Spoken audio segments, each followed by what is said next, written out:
कहानी की शुरुआत होती है भविष्य में कई हजार साल आगे, जब दुनिया भर के देशों के बीच 60 मिनट वॉर नाम का एक बहुत खतरनाक युद्ध हुआ, जिसमें इंसानों ने धरती को लगभग तबाह ही कर दिया था। इस युद्ध के बाद जो भी लोग जिंदा बचे, उन्होंने मिलकर अपने नए शहर बनाए, जो टायर्स के सहारे एक जगह से दूसरी जगह जा सकते थे। लेकिन फिर कुछ ही समय बाद बड़े बड़े शहरों ने छोटे शहरों और गांव का शिकार करना शुरू कर दिया, जिसमें वह छोटे शहरों के लोगों को हराकर अपना गुलाम बना लेते थे। मगर एशिया में कुछ शहरों का एक ऐसा ग्रुप था जिन्होंने आपस में समझौता करके हाथ मिला लिए थे, और फिर उन्होंने अपने इलाके के चारों तरफ शील्ड वॉल नाम की एक सुरक्षा दीवार बनाई, ताकि बाकी शहर उन पर हमला ही न कर सकें। फिर एक दिन हम हेस्टर शॉ नाम की एक लड़की को देखते हैं, जिसे पता चला कि लंदन शहर सॉल्टहुक गांव पर हमला करने आ रहा है। हेस्टर की जिंदगी का एक ही मकसद था, लंदन के हेड हिस्टोरियन थैडियस वैलेंटाइन से बदला लेना। इसलिए वह गांव के लोगों में मिल गई, ताकि जब लंदन शहर उन्हें हराकर बंदी बनाए तो हेस्टर भी उनके साथ ही लंदन पहुंच जाए। तभी अचानक अलार्म जोर से बजने लगा और सॉल्टहुक गांव लंदन के हमले से बचने के लिए अपनी जगह से भागा। इसी वजह से अंदर मौजूद लोगों में अफरा तफरी मच गई थी। वहीं दूसरी ओर लंदन के लोग इस शिकार को देखकर बहुत खुश हो रहे थे। सॉल्टहुक पूरी जी जान लगाकर आगे बढ़ रहा था, लेकिन लंदन उससे काफी तेज और ताकतवर था। तब सॉल्टहुक के ड्राइवर्स ने सारा अनाज जमीन पर गिरा दिया, ताकि भार कम हो जाए और वह तेजी से भाग सके। अब वह तेजी से खाई की तरफ बढ़ रहे थे। जल्द ही वह खाई में गिरने वाले थे कि ऐन वक्त पर उन्होंने दिशा बदल ली, मगर अचानक मुड़ने की वजह से उनके कुछ पुर्जे और एक टायर टूटकर अलग हो गए। इसी दौरान लंदन ने अपना शिकंजा उन पर कस लिया। वो उन्हें रस्सियों से पकड़कर खींचने लगे और वह पूरा गांव अब लंदन शहर में समा गया। जब सॉल्टहुक के लोग अंदर पहुंचे तो उन्हें अपने सारे इलेक्ट्रॉनिक डिवाइसेस गार्ड्स के हवाले करने का आदेश मिला। इस दौरान हम थैडियस वैलेंटाइन को देखते हैं, जहां स्मार्टफोन्स और टोस्टर्स जैसे इलेक्ट्रॉनिक डिवाइसेस लाए जा रहे थे। वहीं हिस्टोरियन टॉम नैट्सवर्दी का इंतजार हो रहा था, जो हमेशा की तरह आज भी लेट था। वो बहुत तेजी से भीड़ को चीरता हुआ म्यूजियम पहुंचा और फिर उसने कैथरीन वैलेंटाइन की मदद की। टॉम ने उसे एक मशीन दिखाई जो उसने पुराने पुर्जों को जोड़कर बनाई थी। इसमें उसने एक वीडियो चलाई जिसमें मेडुसा नाम के सुपर वेपन के हमले से पूरे एक शहर को तबाह कर दिया गया था। मेडुसा नाम के इस क्वांटम एनर्जी वेपन को रोकने के लिए प्राचीन इंसानों ने एक क्वांटम एनर्जी ड्राइव बनाई थी। हाल ही में टॉम ने देखा कि उसके कुछ हिस्से गायब हो चुके हैं, मगर जब उसने यह अपने बॉस को बताया तो उन्होंने उसकी बात पर ध्यान नहीं दिया। तब टॉम ने एक खुफिया कैबिनेट खोला जो सिर्फ पासवर्ड से खुलता था। फिर वह कैथरीन को अंदर ले गया, जहां उसने प्राचीन हथियारों के पुर्जे संभाल रखे थे, मगर वह यह नहीं जानता था कि हिस्टोरियन हर्बर्ट मेलिफेंट छुपकर यह सब देख रहा था। अब टॉम ने कहा कि वह इन सारे हथियारों को नष्ट करना चाहता है, ताकि भविष्य में कोई इनका गलत इस्तेमाल करके मासूमों की जान न ले सके। फिर जैसे ही टॉम और कैथरीन वहां से बाहर निकले तो हर्बर्ट ने कहा कि अब से टॉम हिस्टोरियन नहीं है, बल्कि उसे नीचे के लेवल्स पर जाकर साफ सफाई का काम करना होगा। हर्बर्ट जानता था कि इस वक्त बाहर बहुत भीड़ होगी और टॉम समय पर नहीं पहुंच पाएगा, जिससे उसे नौकरी से निकालने का मौका मिल जाएगा। मगर कैथरीन ने टॉम से कहा कि वो टॉम को वहां जल्द से जल्द पहुंचा सकती है। कैथरीन अपने वीआईपी पास का इस्तेमाल करके उसे अपने साथ खास एलिवेटर्स पर ले गई। इस दौरान टॉम ने कहा कि उसे किसी भी हालत में निचले लेवल में जाकर नए कैदियों से इकट्ठा किए हुए डिवाइसेस को चुराकर म्यूजियम में ले जाना होगा। अगर वह समय से पहले वहां नहीं पहुंचा तो वर्कर्स उन्हें कूड़ेदान में फेंक देंगे और फिर उन्हें आग में जला दिया जाएगा। उधर निचले लेवल्स में सॉल्टहुक से मिले कैदियों की जांच करके उनके हथियार छीने जा रहे थे। हेस्टर तो बड़े आराम से आगे निकल गई, क्योंकि उसने अपना चाकू कपड़ों में छुपा रखा था। उधर टॉम जल्द ही कूड़ेदान तक पहुंचा और पुराने डिवाइसेस इकट्ठे करने लगा।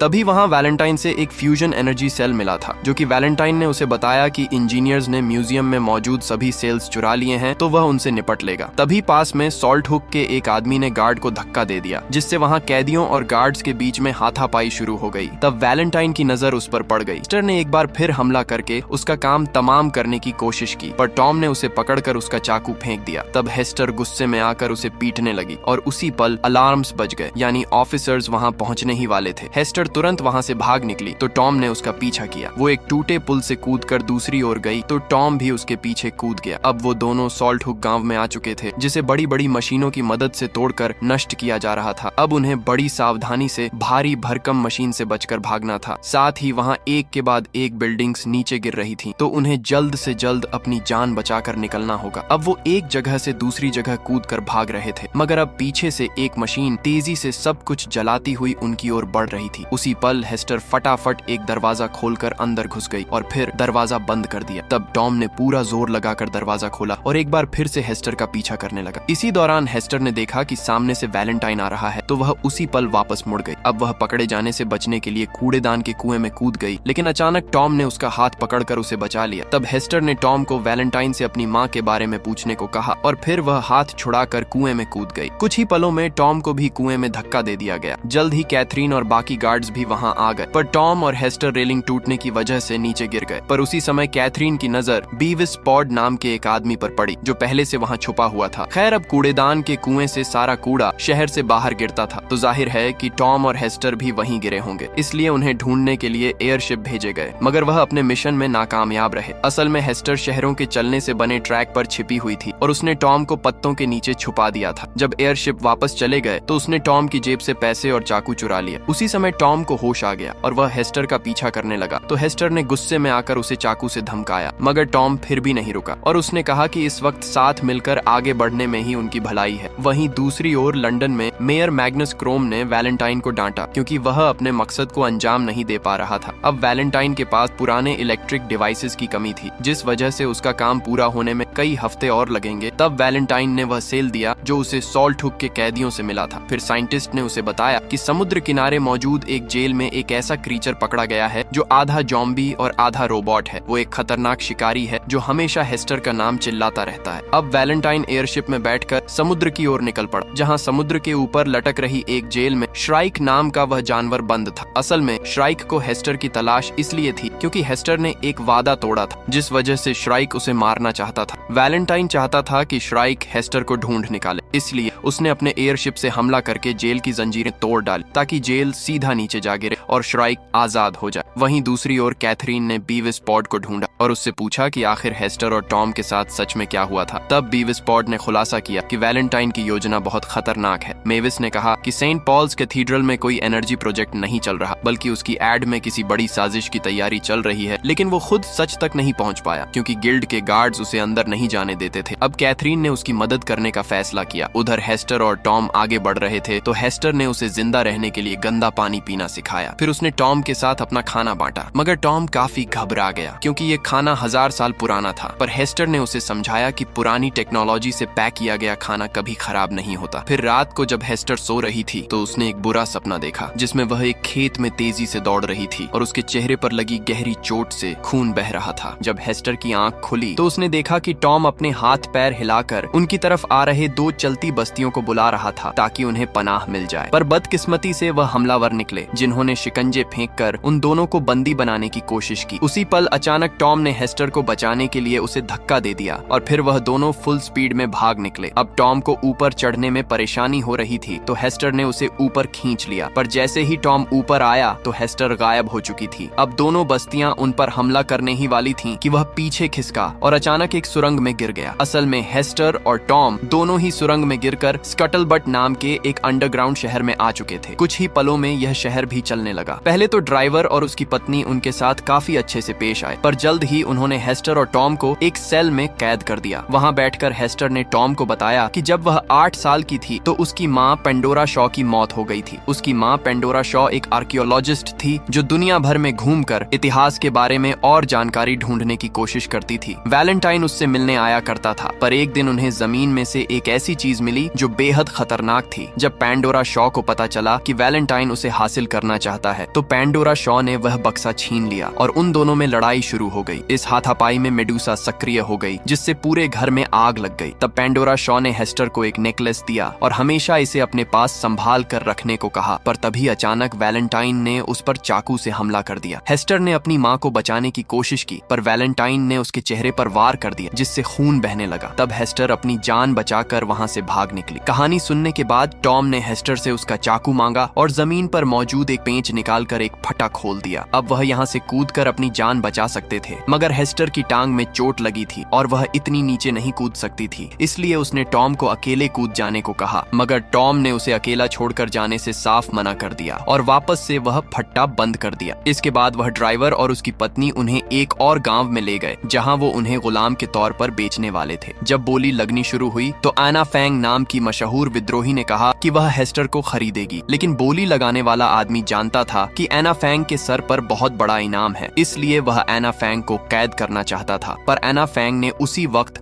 उसके भेजे में गोली मार दी। इससे वहां की भीड़ और गार्ड्स में अफरा तफरी मच गई, क्योंकि एना फैंग अपनी ओर आने वाले हर आदमी को गोली मार रही थी। तब हेस्टर ने एक मरे हुए गार्ड की बंदूक उठाई और टॉम की जंजीरों पर गोली चलाकर उसे रिहा किया। इसके बाद वो दोनों इकट्ठे भाग निकले और इधर एना फैंग ने अपनी बंदूक को एक तलवार में बदल दिया और अब वह उस पर हमला करने वाले हर एक आदमी का बेरहमी से गला काटने लगी। और तो और उसके जूते में भी एक ब्लेड छिपा हुआ था और वह लातों से भी अपने दुश्मनों को सुला रही थी। उधर टॉम और हेस्टर अपनी जान बचाकर भाग रहे थे, पर वहाँ चारों ओर छोटे छोटे चलते फिरते गांव थे। वो दोनों जैसे तैसे उनके बीच से होते हुए खुले इलाके में पहुंचे, पर वहाँ श्राइक ने उनका रास्ता रोक लिया। अब उनके पास कोई चारा नहीं था, इसलिए वह एक गांव के बड़े टायर पर कूद गए और फिर दूसरे टायर पर कूदकर एक प्लेटफॉर्म तक जा पहुंचे। मगर श्राइक भी आसानी से उन तक आ पहुंचा, लेकिन इससे पहले कि वह हेस्टर पर हमला करता, एना फैंग अपना एयरक्राफ्ट लेकर वहां आ पहुंची और श्राइक पर गोलियां चला दी। जल्द ही हेस्टर उसके एयरक्राफ्ट पर चढ़ गई तो एना फैंग टॉम को लिए बिना ही वहां से निकल पड़ी। मगर हेस्टर उसे मुसीबत में अकेला छोड़ने वाली नहीं थी, इसलिए उसने टॉम की ओर एक रस्सी फेंकी और टॉम उसके जरिए प्लेन की ओर चढ़ने लगा, लेकिन पीछे से श्राइक भी रस्सी पकड़कर ऊपर आ रहा था। अब एना फैंग ने हेस्टर को एक ब्लेड देकर रस्सी काटने को कहा, मगर हेस्टर ने चाकू टॉम की ओर फेंक दिया, जिससे टॉम ने रस्सी काट दी और श्राइक नीचे गिर गया। जब वह थोड़ी दूर निकल गए तो एना फैंग ने प्लेन को ऑटो पायलट मोड में छोड़कर हेस्टर के जख्म ठीक किए। एना फैंग ने कहा कि मैं तुम्हारी माँ पैंडोरा शॉ को जानती थी और उसकी मौत के बाद से ही वह हेस्टर की तलाश कर रही थी। एना फैंग को समझ नहीं आ रहा था कि हेस्टर ने इतने साल अकेले कैसे गुजारा किया। तब टॉम को एहसास हुआ कि श्राइक ने उसे पाल पोस कर बड़ा किया है। यह सुनते ही हेस्टर गुस्से से आग बबूला हो गई, क्योंकि उसका राज बाहर आ गया था। पर बाद में उसने अपनी कहानी बताने का फैसला किया। अपनी माँ की मौत के बाद हेस्टर अकेली दर बदर भटक रही थी और आखिरकार वह बेहोश हो गई। तब वह श्राइक से मिली तो श्राइक ने उसे पनाह दी और साथ ही उसका नेकलेस भी ले लिया। उसकी गाड़ी में कई सारी डरावनी डॉल्स थीं, तो हेस्टर ने हिसाब लगाया कि श्राइक शायद खुद को ढूंढने की कोशिश कर रहा है, क्योंकि उसने श्राइक के इंसानी रूप की तस्वीर देखी थी। खैर, अब श्राइक चाहता था कि हेस्टर भी उसकी तरह लोगों को अगवा करे और हेस्टर ने उससे वादा भी किया कि वो दोनों मिलकर यह काम करेंगे। पर एक दिन जब हेस्टर को पता चला कि लंदन उनके करीब आ रहा है और उसमें वैलेंटाइन है, उसी दिन के बाद से श्राइक हाथ धोकर हेस्टर को ढूंढ रहा है। खैर, कुछ घंटों बाद एना फैंग का एयरक्राफ्ट एयर हेवन में पहुंचा, जो कि आसमान में बना एक शहर था। यहाँ सरकार से नफरत करने वाले सभी विद्रोहियों ने मिलकर एंटी ट्रैक्शन लीग बनाई थी। तब एना फैंग ने उन्हें बताया कि पैंडोरा शॉ ने कोई रहस्यमय सच पता लगा लिया था। इस वजह से उसने एना फैंग से कहा कि अगर उसे कुछ भी हो जाए तो उसे हेस्टर का ख्याल रखना होगा, क्योंकि सिर्फ वही वैलेंटाइन के बारे में सच जानती है। इधर विद्रोही आपस में बातें कर रहे थे कि वैलेंटाइन सेल्स इकट्ठा कर रहा है, तो टॉम ने एक अजीबोगरीब निशान बनाया और हेस्टर उसे देखते ही पहचान गई। टॉम ने बताया कि उस रहस्यमय डिब्बे में एक बेहद ताकतवर क्वांटम एनर्जी वेपन है। फिर एना फैंग ने कहा कि हो ना हो, वैलेंटाइन कुछ बड़ा करने वाला है। इधर कैथरीन वैलेंटाइन ने हर्बर्ट मेलिफेंट से मुलाकात की तो पता चला कि इंजीनियर्स ने टॉम के खुफिया कैबिनेट में घुसकर उसके सारे पुराने डिवाइसेस चुरा लिए थे। फिर बीविस पॉड ने उन्हें खुफिया दीवार दिखाई, जिसके अंदर हजारों सीढ़ियां थीं। जाहिर था कि इन्हें चढ़ना बेहद मुश्किल होगा, मगर यह सीधा उन्हें सेंट पॉल्स कैथीड्रल के अंदर पहुंचा देंगी। आखिरकार कुछ समय बाद वह दोनों इन सीढ़ियों के जरिए कैथेड्रल तक पहुंच ही गए और तब उन्होंने अपनी आंखों के सामने जो देखा, उससे उनके पैरों तले जमीन खिसक गई। उन्होंने देखा कि वैलेंटाइन ने चुराए डिवाइसेस और पैंडोरा शॉ के रहस्यमय बक्से के जरिए अपना सुपर वेपन तैयार कर लिया था। इसका नाम मेड्यूसा था, जैसा कि कैथरीन ने टॉम की वीडियो में देखा था। पर उसी समय मेयर मैग्नस क्रोम गुस्से से भरा हुआ कैथेड्रल में पहुंच गया, क्योंकि वैलेंटाइन ने लंदन की दिशा पूर्व की ओर मोड़ दी थी। तभी अचानक उसकी नजर मेड्यूसा पर पड़ी तो उसका गुस्सा सर चढ़ गया, क्योंकि वैलेंटाइन ने उसे इतिहास से कुछ सीखने को कहा और फिर उसने इंजीनियर्स को मेड्यूसा को बंद करने का हुक्म दिया। पर किसी ने उसकी बात पर ध्यान नहीं दिया। तभी अचानक वैलेंटाइन ने उसे गोली मार दी। इधर कैथरीन वहीं छिपी हुई थी, तो उसे अपने पिता की असलियत का एहसास हुआ। जल्द ही एयर हेवन में विद्रोहियों को खबर मिली कि लंदन पूर्व दिशा की ओर बढ़ रहा है। तभी अचानक बिजली चली गई और उन्हें बाहर से चिल्लाने की आवाज सुनाई दी। उसी पल श्राइक जबरदस्ती कमरे के अंदर घुस आया। विद्रोहियों ने उस पर पलटवार किया, मगर इन हमलों से कोई फर्क नहीं पड़ा। इसके बाद उन्होंने श्राइक पर ब्लेड से हमला किया, पर श्राइक एक के बाद एक उनके साथियों को मौत के घाट उतार रहा था। तभी अचानक वहां एक जबरदस्त धमाका हुआ और शहर में आग लग गई। अब वह कुछ ही समय में पूरी तरह नष्ट होने वाला था। जल्द ही सभी लोग एयरक्राफ्ट्स में बैठकर अपनी जान बचाकर भागने लगे, तो हेस्टर और टॉम भी एयरक्राफ्ट ढूंढने लगे। इधर एना फैंग और बाकी विद्रोही तलवारों और कुल्हाड़ियों से श्राइक का मुकाबला कर रहे थे, लेकिन इतनी कोशिशों के बाद भी श्राइक का कोई बाल तक नहीं उखाड़ पाया था। उसी पल अचानक एना फैंग ने अपने जूते पर लगे ब्लेड से श्राइक की छाती पर जबरदस्त वार कर दिया, जिससे उसे थोड़ी चोट तो लगी। फिर विद्रोहियों ने उसकी तरफ एक बम फेंका जो सीधा उसकी टांग पर जा लगा। बम धमाका होते ही जमीन में छेद हो गया, जिससे श्राइक नीचे जा गिरा। मगर वह यह नहीं जानते थे कि श्राइक वहीं लोहे की रॉड्स के सहारे लटका हुआ था। वहीं टॉम और हेस्टर एना फैंग के एयरक्राफ्ट तक पहुंचने ही वाले थे कि ऐन वक्त पर श्राइक उनके सामने आ खड़ा हुआ। टॉम हेस्टर को बचाने के लिए खुद श्राइक का मुकाबला करने लगा, पर श्राइक ने उसे गर्दन से उठाकर जमीन पर पटक दिया और फिर उसकी छाती पर खड़ा हो गया। लेकिन उसी पल हेस्टर ने श्राइक की टांग को पकड़ लिया और उससे टॉम की जान की भीख मांगने लगी। उसके आंसू देखकर श्राइक हैरान होकर पीछे हट गया, क्योंकि उसे एहसास हो गया कि हेस्टर टॉम से प्यार करती है। तभी जख्मी होने की वजह से अचानक उसके सिस्टम फेल हो गए और वह घुटनों के बल आ गया। अंत में श्राइक ने हेस्टर को उसका नेकलेस लौटाया और उसे वादा पूरा न करने के लिए माफ कर दिया। फिर वह खुद को गिरने के लिए छोड़ देता है। तभी ऐन वक्त पर एना फैंग अपना एयरक्राफ्ट लेकर उन्हें बचाने आ पहुंची और आखिरकार वह सब भाग निकले। इधर कुछ ही पलों में एयर हेवन शहर नीचे गिरकर ध्वस्त हो गया। फिर अगले दिन उनका एयरक्राफ्ट शील्ड वॉल के बीच बने एक छेद के जरिए होता हुआ शानगुओ नाम के एक शहर में पहुंचा। यह ऐसा शहर था जो अब एक जगह थम गया था और बाकी शहरों की तरह इधर उधर नहीं जाता था। अब वो तीनों जल्द ही गवर्नर क्वान से मिले और उसे खबर दी कि लंदन उनकी ओर तेजी से बढ़ रहा है। एना फैंग ने कहा कि उन्हें पहले हमला बोल देना चाहिए, मगर टॉम इससे सहमत नहीं था, क्योंकि लंदन को तबाह करने से वहां रहने वाले आम लोग भी मारे जाएंगे। क्वान भी उससे सहमत था, मगर अब उनके पास दूसरा क्या चारा था। अगर युद्ध हुआ तो या तो लंदन शहर बचेगा या फिर शानगुओ। अब शहर में युद्ध का डंका बज चुका था और सभी लोग लंदन का सामना करने के लिए एकजुट हो गए। फिर शाम को हम देखते हैं कि लंदन शील्ड वॉल के काफी करीब आ चुका था। जल्द ही वैलेंटाइन ने मेडुसा को सक्रिय कर दिया और इधर से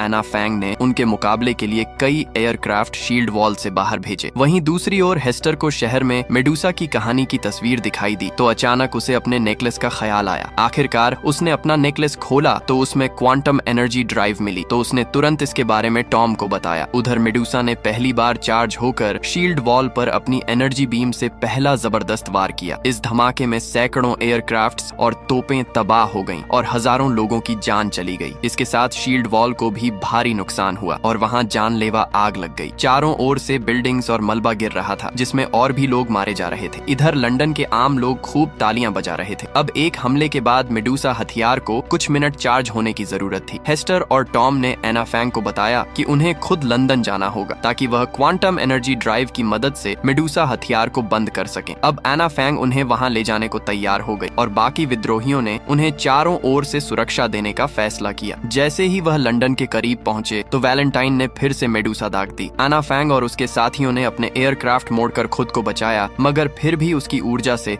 उन्हें काफी नुकसान हुआ। इसके बाद विद्रोहियों ने अपने एयरक्राफ्ट से दुश्मनों का ध्यान भटका और इधर एना फैंग चुपके से अंधेरे से होती हुई आगे बढ़ रही थी। अब लंदन ने उस पर धुआंधार गोलियां बरसाईं तो विद्रोहियों ने भी वैसा ही किया, जिससे लंदन की कुछ बिल्डिंग्स गिर गईं और भीड़ में हंगामा हो गया। जल्द ही एक रोशनी ने एना फैंग को ढूंढ लिया तो एक विद्रोही उस रोशनी को खत्म करने के लिए आगे आया, मगर इससे पहले वह खुद जानलेवा हमले का शिकार हो गया। इसके बाद बाकी विद्रोहियों ने सभी हमलावरों का सामना किया ताकि एना फैंग सुरक्षित सेंट पॉल्स कैथीड्रल तक पहुंच सके, मगर इस तरह वह सभी लंदन की फौज की नजर में आ गए और जल्द ही लंदन की फौज ने उन पर धावा बोल दिया और अफसोस वह सभी अपनी जान गंवा बैठे। खैर, एना फैंग ने जैसे तैसे हेस्टर को कैथेड्रल तक पहुंचाया और सभी गार्ड्स पर गोलियां चलाकर उन्हें मार डाला। फिर वह एयरक्राफ्ट की जिम्मेदारी टॉम को सौंपकर खुद कैथेड्रल की छत पर कूद गई। उधर वैलेंटाइन अगला वार करने वाला था कि एना फैंग ने अंदर जाते ही उस पर गोली चला दी, मगर एक गार्ड ने अपने सीने पर गोली खाकर वैलेंटाइन को बचा लिया। वैलेंटाइन ने उन्हें सावधान किया कि सिस्टम बहुत गर्म हो चुका है, तो सभी इंजीनियर्स डरकर भाग निकले। उधर हेस्टर भी आसानी से अंदर घुस गई। इधर एना फैंग और वैलेंटाइन लड़ने लगे। पहले तो दोनों एक दूसरे को बराबर की टक्कर दे रहे थे, पर अचानक एना फैंग की नजर हेस्टर पर पड़ी, जो कंप्यूटर में क्वांटम एनर्जी ड्राइव इंस्टॉल कर रही थी, और एना फैंग ने वैलेंटाइन को दबोच लिया। मगर इसी मौके का फायदा उठाकर वैलेंटाइन ने उसे घातक वार कर दिया, लेकिन इतने में हेस्टर ने मेडुसा को बंद कर दिया था। एना फैंग ने अपने मिशन को सफल होते देख अपनी आखिरी सांसें ली। अब मेडुसा सेल्फ डिस्ट्रक्ट मोड में चली गई थी, जिस वजह से वैलेंटाइन कैथरीन के सामने खड़ा था और कैथरीन ने गुस्से में उसे गुनहगार बताया, लेकिन वैलेंटाइन का अंत तय था। उसी दौरान हम देखते हैं कि श्राइक कैथेड्रल में पहुंच गया और सभी ड्राइवर्स को मार डाला।